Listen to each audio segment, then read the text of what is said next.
everybody. Welcome back to the She Surfs Here podcast. Now, today we're diving into the heart of Lombok, and I know this is one of your favorite surf destinations and mine. We're going to be talking to someone who lives, surfs, and gives back there in Lombok every day. My guest is Andie McDowell. Andie's a surfer, educator, and the founder of the Buffalo Pond Swim School, which is an amazing initiative that's teaching local kids in Lombok how to swim and water survival skills. She's also a surf mindset coach who's blending her background in psychology and business with practical tools to help surfers build confidence, awareness, and presence in the ocean. Andie has lived in Lombok for a while and really has a front row perspective on what it's like to live, surf, and build a community there. From dealing with the reef breaks, the tides, the cultural etiquette, she's going to talk about everything she's learned while living in Lombok. So if you've ever dreamed of surfing Lombok or planning a trip to Indonesia or understanding the culture and the ocean safety, this episode is packed with insights you won't find on Google. Let us welcome Andie to the She Surfs Here podcast. Andie, welcome to the podcast. We're going to talk about you living over there in Lombok and how you got there. So I just wanted to hear, you used to live in Australia. We obviously know each other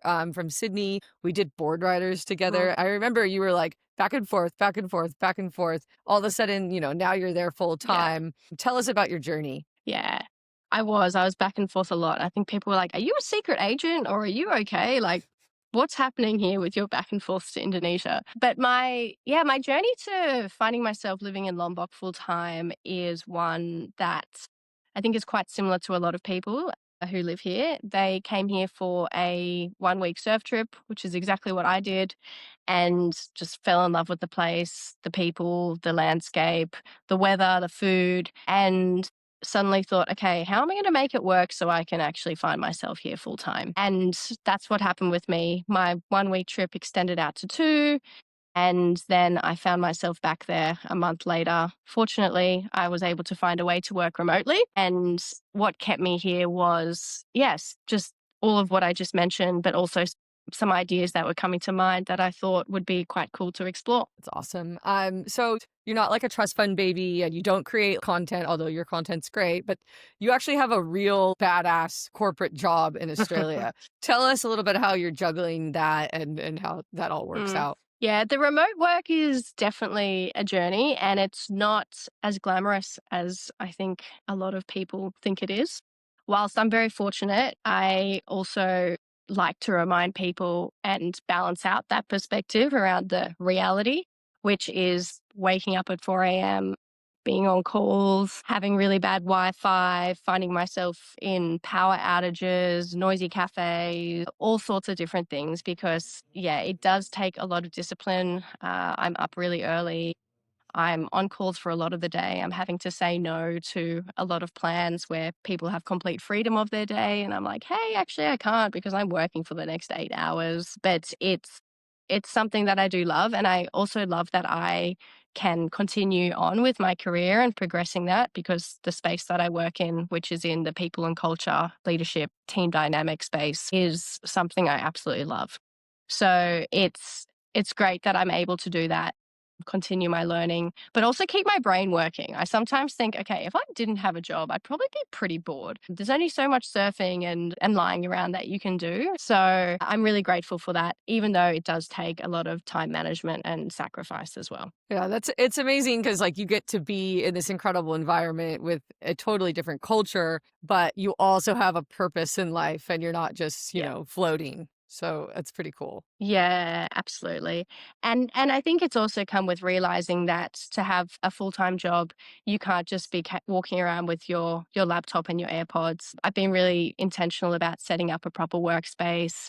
I've got my 2 screens, I've got my keyboard, my mouse, set it all up so that I can really replicate what that, home office or actual office would be like, because it just does help me be in the zone. And at the end of the day, I take my job really seriously. And so I want to be set up for success with it. That's very responsible of you. I've definitely spent some time over in Lombok working when I used to work for someone else, running from cafe to cafe. And I went to the Lombok co-working space, and their internet was just as bad as everywhere else. And I was like, oh, Absolutely. I think that the thing that's been getting me lately is the power cuts. And, even the other day there was a power cut and I had this really important presentation to do. And often if there's a power cut, it's across the whole town. And I knew of this one cafe where they had a generator. So I okay. headed there and there were these girls next to me and they were talking and they're having a really loud conversation, and rightly so. They're in a cafe. And I actually just had to say to them, I was like, guys, I've got a really important presentation now. Can you just be quiet for 5 minutes? And then at the end of that, they're like, no, we totally get it. The remote working life is not always as glamorous as people do think. So It's it's a so journey. tough. Yeah, I've definitely been there. Yeah. So you said that Yeah. you have to get up at 4 a.m. for work, but like, how do you fit in your surfs and like, what does your typical day look Mhm. like? Yeah, my days are pretty, I call them kind of, they're a bit like a game of Tetris. It's like, ba, ba, ba, poop, poop, poop, poop. It's wake up early, jumping on calls. I make sure that I do have some time in the morning for just being a bit still. I think it's never healthy to go straight from sleeping to a screen right in front of you. So waking up, having a coffee, doing some reading, some stretching, and then getting into things. I try and mid-morning get out for a walk or some sort of movement. There's lots of great gyms and saunas and ice baths and Pilates studios and all sorts of things popping up. So that does make it easy to, I think, find that balance as well. Because truth be told, outside is just so hot by the time it Yeah, gets to 8 a.m. So the thought of going out for, outside walk a is kind of like, run. oh, I know. not so pleasant. Yeah, exactly. So then around lunchtime, it's super easy. I mean, you jump on the scooter and there's warungs and local food spots all around. And then back home, working a couple more hours. By the time it's 2 or 3, it's usually the end of the day in Australia, end of the workday.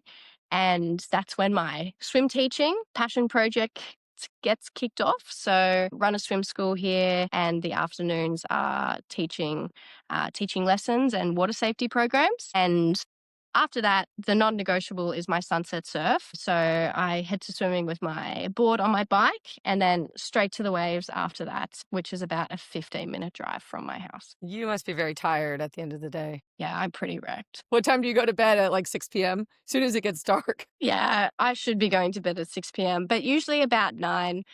But I also recognize that to live such a busy life, it's also a matter of prioritizing well-being and, you looking after what do you eat. I rarely will drink, like live a really super clean life, because what I'm expecting of my body and my mind is pretty up there. Realizing that, okay, if that's what I'm expecting from it, I need that level of respect to it as well. How good. You are a very disciplined individual. I love it. It's really good.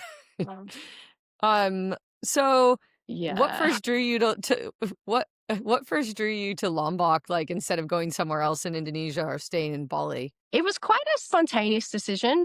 I was in Bali traveling around, and about halfway through the trip, there was I guess it wasn't obviously the plan, but a sneaky breakup. And Oh no. so booked a ticket to Lombok one morning, found myself there.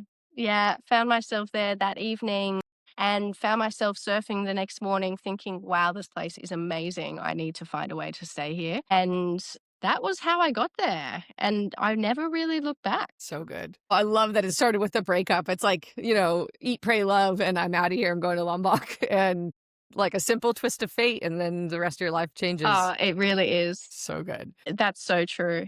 It's funny, a lot of the expat community, we say that when you come to Lombok, you're either looking for something or running from something. And for many people, that has been a breakup that's been the catalyst to them finding home in Lombok. I need to move over there. I'm coming too. So I think you've mentioned before that like the locals are super cheeky, but like, what's one thing that you love about Lombok that people wouldn't expect? I think what people wouldn't expect is there's that really cheeky nature of the local community, but it's also a matter of just how brave the people are here.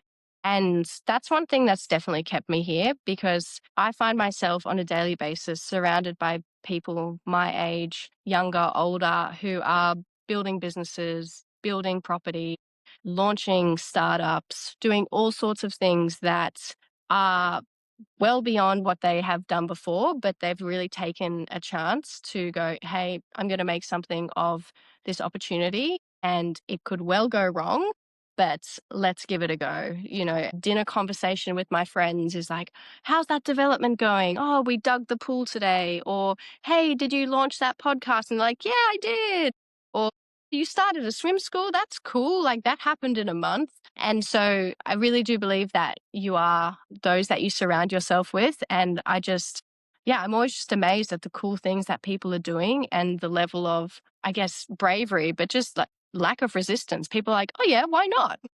Yeah. And so that's definitely something I think when coming here, people might not expect that it's a very entrepreneurial community and that there's a lot of very hard workers here. You go to a cafe, there's countless people on laptops, there's co-working spots opening up all over the place. And there's just that level of doing crazy things is the norm. And I think that's probably what people wouldn't expect. That's very cool, very fearless. And I love that from a business perspective, because Mm, I feel like, a lot of people in Australia are so like stuck with that cookie cutter lifestyle, and just to go off the yeah. walls and try anything is amazing. Yeah. And there's a saying that I absolutely love and that I learnt here, which is never try, never know. And that's very much so how people live.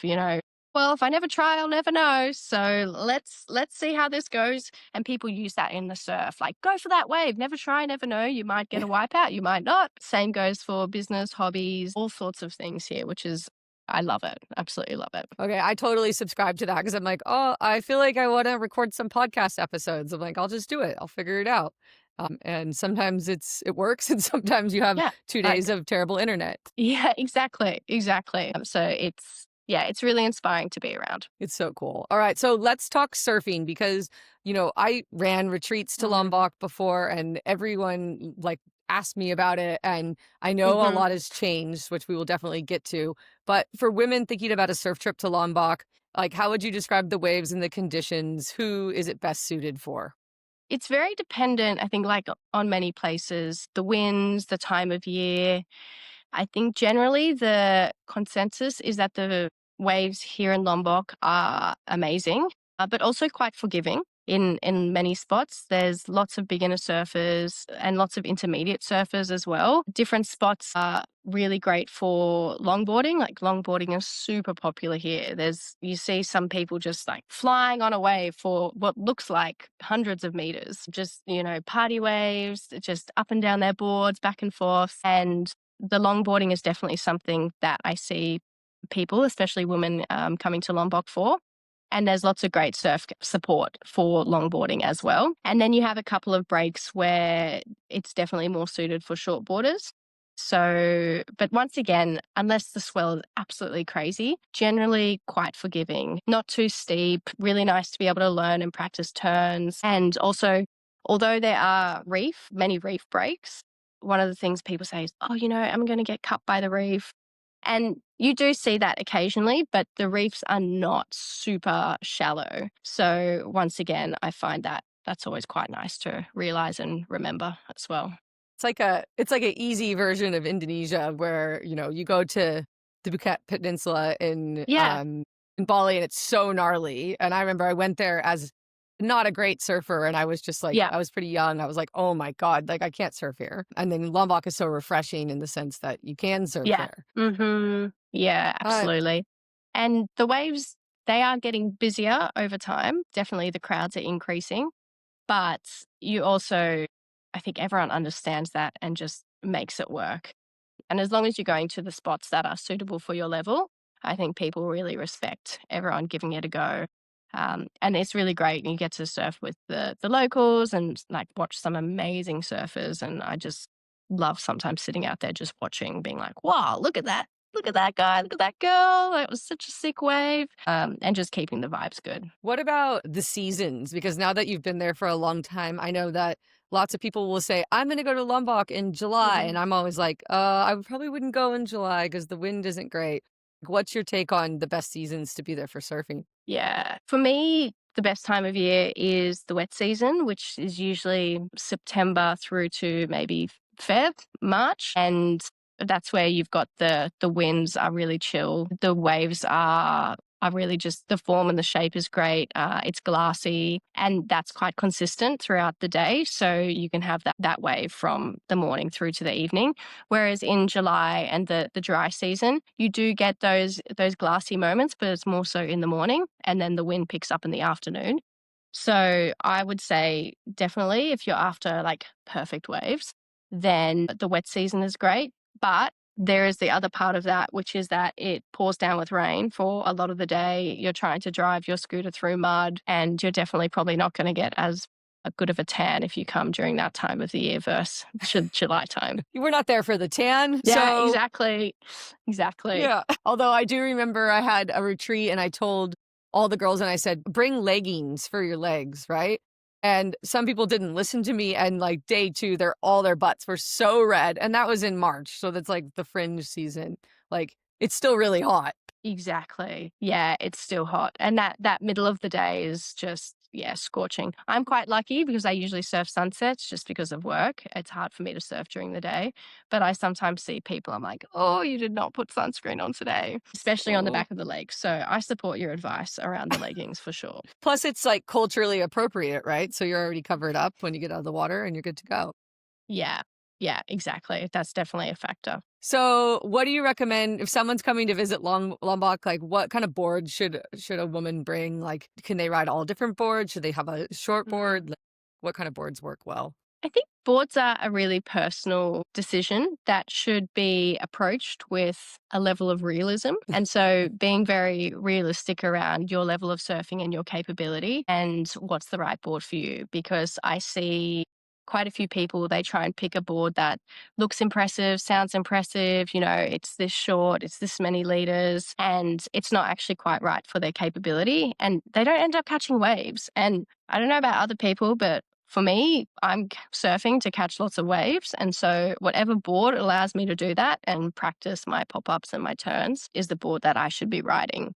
So, I would say it's around looking at what are your goals with surfing? Do you want to be an amazing longboarder? If so, bring a longboard or hire a longboard here that suits your level. Do you want to be practicing your shortboarding? If so, once again, at what level are you? I always think that a shortboard, a really nice in between is a fish and something like semi wide because it does just that extra volume allows you to get onto the waves and you have that confidence to start practicing your turns and making it a little bit easier for yourself. For me personally, I think yeah, you go on a surf trip to catch lots of waves. And if you want to practice and test out more high performance boards, then maybe do that at home and then you can bring them on your next surf trip. Yeah. I always say when you're going to Indonesia to go a bit bigger and a bit more volume. I mean, the boards that I ride here in Manly, I don't bring them to Indonesia because they're so small and for beach breaks. And then you get to Yeah. a wave where you want to get in early so you don't get worked. You just need a bigger board. Yeah.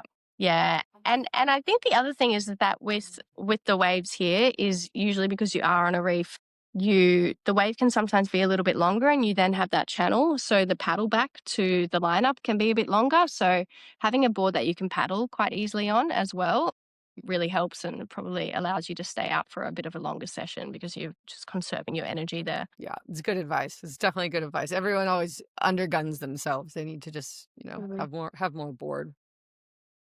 Yeah. So, in terms Yeah, of exactly.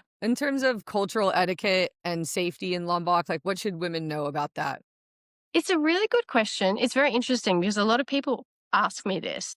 Lombok is predominantly Islamic island. Well over 90% of the local population is Muslim. And being aware of that, I think, is important. And also being aware of probably some of the biases that people have towards the Islamic religion is key. I definitely see lots of people visiting and thinking, oh, it's Muslim. Oh, I need to be acting in this way, or oh, this person's doing this because of that. And I think educating ourselves on the religion of the country that we are traveling in is really important. I personally have never felt safer in any other place in the world. And I love that I get to learn more about different cultures. I wake up, as we know, early in the morning and I hear the 5 a.m. call to prayer from the local mosque down the road. And I just think, how cool is that? I love it. And I think when we actually come to something and we come with an open mind and with respect and with self-awareness, it really does make things easy for us. And that self-awareness, in my experience, comes down to recognizing what is it appropriate to wear, how is it appropriate to be acting. It's not Kuta Lombok itself, which is where most of the surfing or the surfers come, is it is an expat town and community, and there's lots of tourists. So it's not overly conservative in the sense of I walk around in, singlet and shorts or t-shirt and shorts.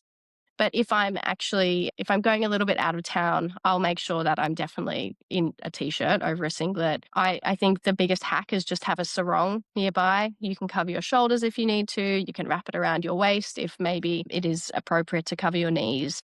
But if you have your wits about you and you're actually observing your environment, you'll be able to figure out at a point where I should just be covering up a little bit, or is it all good for me to be in my shorts and singlet? I do sometimes see a woman, they're riding around on their scooter on a bikini, and I would say that's probably not advised and not really necessary either. It's pretty easy to just put a t-shirt on, and that's not just women either. Like same with guys, it's not really that respectful to be riding around without your shirt on. Just put a t-shirt on, have your shirt off in the surf or in the sauna or around the pool. But I think just, yeah, finding a middle ground. It's nothing too crazy.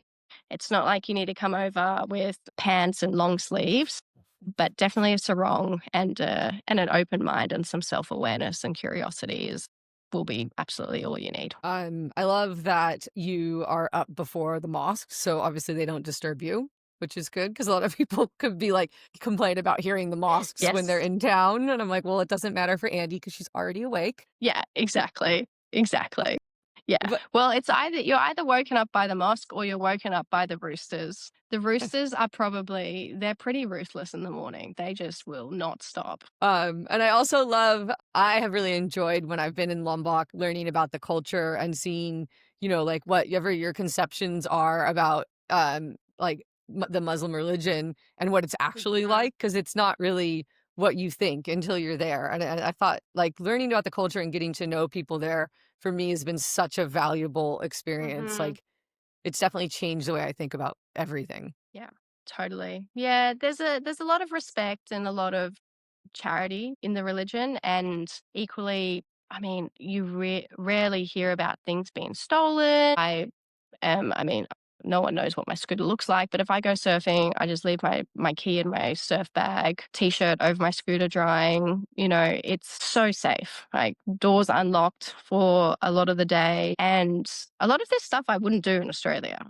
But I feel really safe here. So I think, yeah, and hopefully it stays that way as Lombok continues to grow and tourism increases. But generally, I think, yeah, if you're day to day surfing in that healthy rhythm of life, then things are pretty safe. Just have that self awareness. It's so cool. Like it's so good for people who've thought about going to Indonesia to hear that because, Mm. that's always something that they're back of their mind, and Mm. to be reassured that, the community is as lovely as you say it is. It really is. So there's no reason to stop people from going Yeah. over to check it out. Yeah. Yeah. Let's Yeah. talk about Yeah. I get the question a lot. Like, is it safe? Do you feel safe there? Oh, sorry. I was going to say, I do get that question a lot of, is it safe to travel as a woman? And I'm always like, for sure. what? Like, in my experience, I feel super safe. All right, let's talk Buffalo Pond. Yeah. I'm back. You have started an organization to help local kids learn how to swim and learn essential water skills. Tell me about what inspired that. Pond came about actually in my first couple of weeks in Lombok, and I asked one of my local friends, "Hey, did you learn how to swim?"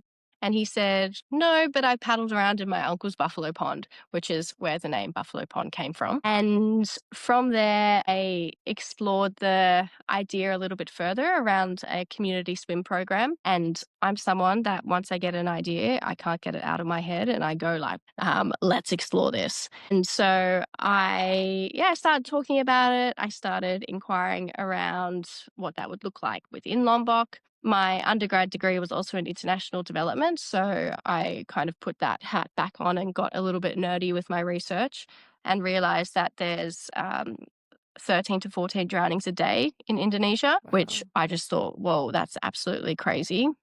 for an island nation. And I was also a swimming teacher in high school and at my job at university. So I thought I'd put my swim teaching years aside, but turns out that wasn't the plan. And so I had that experience with swim teaching. I had that experience with international and community development. And I also, I guess, had the idea. So I thought, okay, let's do this. Let's start a program. As I started talking about it, there was a lot of interest from the expat community as well, because there's not swimming lessons here for their children. And so the way that it all formed was to set it up as a social enterprise, whereby there are students who do pay for their lessons and the different programs, and the profits from that go towards the scholarship programs for locals and those who can't quite afford their swimming lessons. So cool. And you're teaching the lessons? Yeah, so I teach the lessons along with a couple of others. So we have a key instructor. Her name's Inez. And so she does a lot of the lessons as well. We had two others, Ryan and Dina, who were heavily involved but have since moved back to Australia. But they were absolutely fundamental in getting things started and still help a lot from Australia as well. And then we do have quite a few of the community and those from my friends group who help with some of the bigger community programs. And we've done a few, programs on best practice swim teaching. And so they jump in the pool with that.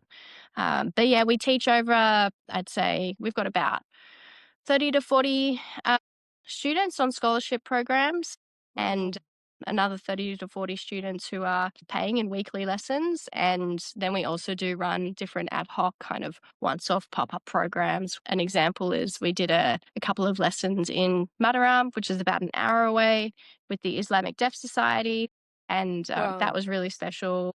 And a couple of other local villages around. And yeah, it's really just actually, there's so much demand for it. And it's just a matter of actually like, okay, who can we get to help us out, and where can we go with providing some of the lessons and the knowledge? That's so amazing. That's so cool.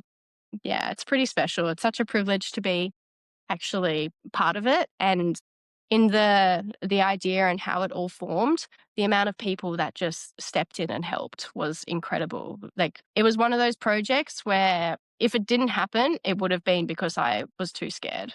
Like, there was no excuses for it to not happen. Everyone helped, everyone supported. Anything I needed, someone was able to help out, whether that was branding, doing the website, providing equipment, helping find a pool, allowing places for fundraisers to take place, like providing, we had Manly, the Bold and Beautiful Swim Club. I think they've collected like 300, 400 goggles that have come over in my suitcases over the years. Yes. And it's been, I'm very proud to say that, yes, the idea landed in this brain, but making it happen is well beyond me. So it's been so cool to just see all of that unfold. And it's also really, for me, it's just highlighted, like, people are so generous and so good. And sometimes you just need to ask the question and ask for what you need. And people are so willing to support and help out. So it's been so cool to see. That's so good. I mean, I know when I was there, heaps of local guys are surfing, right? So there's little boys that are surfing, heaps of guys. There's very few females that are surfing. And I know, is it Muslim culture, or what's the perception around the water that they're taught by their parents, and how has that changed because of swimming lessons? I think the perception of water is not necessarily something that people are scared of. If anything, I'd say a lot of the local children that I teach are probably too confident. Like, they jump in the pool, I'm like, whoa, no, you can't swim. Please don't do that. But it's more so the skills. And it's not to say, I think, that people are told not to surf, or girls are told not to surf. It's actually a matter of, them being able to have the skills and for them to learn. But if their parents can't actually teach them how to swim, then very often it's going to be difficult for them to then learn how to surf. So I think it's a bit of a systematic loop that hopefully just building awareness and skills around learning to swim will help and will support. That's so good. It would be great to see more women in the water. And I know that's, probably a ways off. But I think, Yeah. in 15 years, it's changed a lot for the men's. Yeah, absolutely. For sure. And I do think as well, the increase in women surfing in terms of tourism will also start to challenge perceptions around women surfing in the local community as well. So let's talk about Mm. your new surf mindset workshops. You know, what are you teaching and who is it for? And how does your mindset affect your surfing ability? The mindset programs are a super exciting piece of work that have once again just unfolded. And the initial opportunity, or I guess idea, came from a program I was running on surf safety with a surf school. And it was with their students. And some of the discussion that came up quite unplanned was around fears with surfing. And for that group, there was fears around, yeah, getting hurt by fins, getting hurt by the reef, being too old, not being fit enough, afraid of not understanding surf etiquette. And as I sat there, I watched a lot of these women very vulnerably sharing, and the other women agreeing with them and be like, yeah, I think that too. Or actually, I'd never thought about that. But yeah, deep down, I'm pretty scared of that as well. And there was so much strength in just watching that conversation unfold and thinking, okay, this is probably a piece in the surfing journey that is missing when people are learning to surf, is being able to let people express what some of those fears are or what some of those stories that they're telling themselves are. And by sharing it and getting it out there, having the opportunity to challenge it so that they can move on and be aware of it with their surfing, but also not be too attached to it. And so that program's evolved since then with a couple of different surf schools. And yeah, it's been super powerful. That's awesome. I did like a bit of a journey with being afraid of things in the water after I had my first daughter. I just like had an irrational like fear of waves. And I actually went over to Indonesia and I went to places that I'd surfed before and I couldn't surf and I was crying and all that. So I did a lot of work on like what was going on and had found some really cool Yeah. books about it. But like a workshop like that would be so amazing for so many Yeah. women. Totally. And I always say, and for myself as well, that surfing is a journey. It's not a matter of you learn there's a start and end to it. You can be, absolutely ripping on waves, but you can still have a challenging session. You can still make mistakes. You can still come out of it and feel quite emotional. But you're learning a skill that can't be likened to really anything. Like you're kind Yeah. of learning to walk again on a piece of foam that's floating and moving in water. Like, what? So, I mean, if people think they can just go and focus on the skills, the technical skills with that, I would challenge them to say you've also got to work on your mindset with it so you can get through some of those blockers and barriers beyond your physical skills. Yeah, totally. I mean, it's like you just so many people are comfortable with different things. I think when I go surfing with them and I see like, someone who can be quite Yeah. a good surfer is still afraid of certain kinds of waves or big waves and they don't really need to be, but what's going on up here, you Mhm. know? Yeah, totally. Yeah. It's so interesting to see. And I had a situation yesterday where I ran one of these workshops, and it was so funny because I was actually running the workshop. But prior to that workshop, I had been in the surf and had a really rubbish session. I was being dropped in on. I've been a little bit unwell the last week. So I was feeling a bit weak. My confidence wasn't quite there. And so it felt then when I was running that session, it felt quite cool to be able to say, like, this applies to me too. I literally just was in the surf and having all of these thoughts and feelings. And so I think no one's immune from it, but addressing it is just, it normalizes it a bit. This is the big section I think that a lot of people probably have questions in the back of their mind if they've been to Lombok a long time ago or if they're thinking about going and they talk to other people. Everyone's like, it's so busy now. It's so busy. It's so busy. Inside group is like a maze of boards everywhere. So what do you think the future of Lombok and of surfing in Lombok is as tourism grows? It's definitely getting busy. Those people saying that are not incorrect. The thing I would say is it's still a beautiful place to visit. And I think set expectations. If you are looking for empty waves, it's probably you're not going to get that.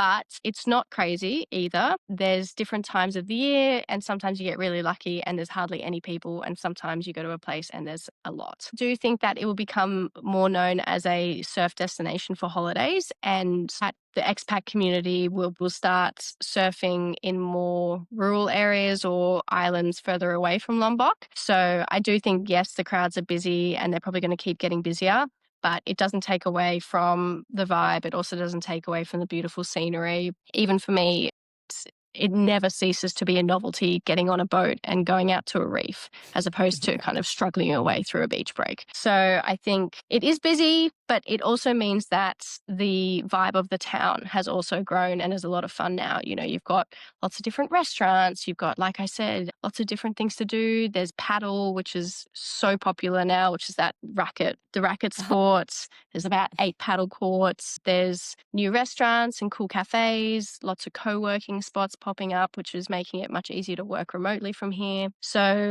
so I think even just coming to explore Lombok itself is such an experience, and catching waves is a bonus. Yeah, I definitely the last time I was there, we had gone to another island that was quite remote and went surfing, and then we came back to Mhm. Lombok to have like good food and restaurants and nice coffees and go shopping and get Yeah. massages, kind of like you used to in Bali, but it was like so Yeah. much more it's just so much more laid back than Bali, and like you can just Mhm. go around and Totally. not have traffic and all that. So we loved it for Yeah. that. Yeah, exactly. And it's just fun, and the buzz of it and driving around in your scooter, buffaloes crossing the road. You know, there's so much more to visiting Lombok than the surf, which is still absolutely amazing. So, for anyone who's coming over there, any surfer that's coming over there, what's one thing Mhm. you wish they knew before they came? Ooh, you definitely should be open to riding a scooter. Unlike Bali, there's no Gojeks. Cars are quite difficult. So I think being open to learning how to ride a scooter, or realizing that you're going to have to ride a scooter,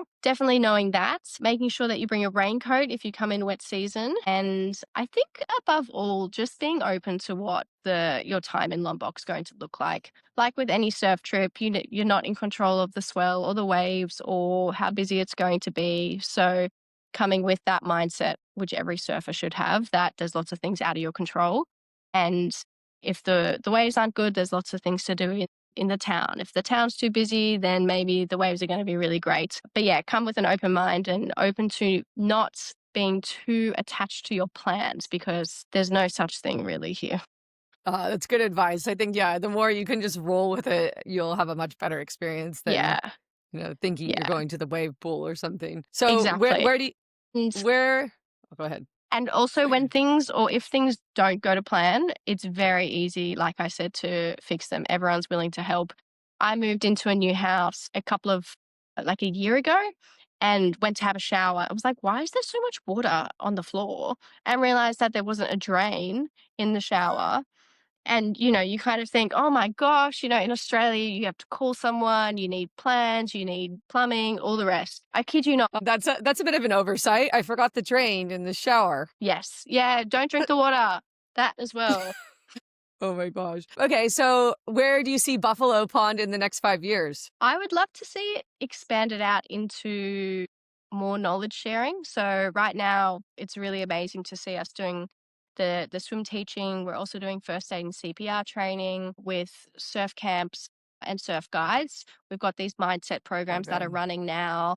The team's definitely growing with the amount of people who are able and willing to help out. But all of that is quite isolated to Kuta Lombok itself. So I would love to see the knowledge that exists within Buffalo Pond move into things like educational resources that can actually be shared across Indonesia, really addressing some of the key and systematic, I think, issues that do lead towards drowning. So awareness on floods and rivers when there's heavy rain, because that's a really key issue when it comes to drowning. Lots of people being swept away, or there's a flood that's across their road to their house and it looks really shallow, but it's actually not. So trying to raise some education that's preventative is really, I would say, where I'd love to see Buffalo Pond going, as well as continuing the actual swimming and water safety programs, but the being a leader and an expert in the knowledge sharing. And that's so scalable as well. Yeah, yeah.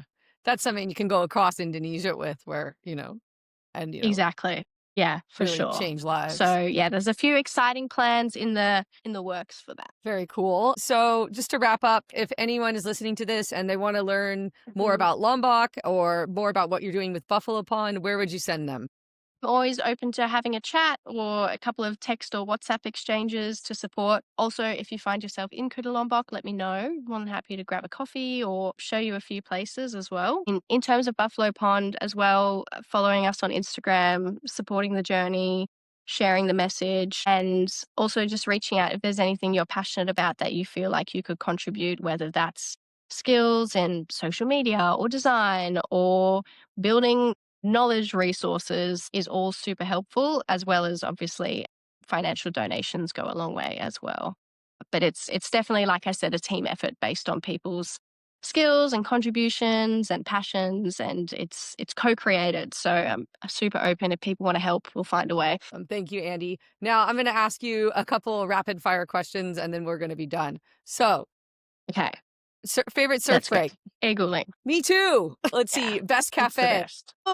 I'm in the midst of changing cafes at the moment, but I would probably say Milk Cafe. Love Milk. I know the owners and their daughter. They're Mhm. they're super sweet.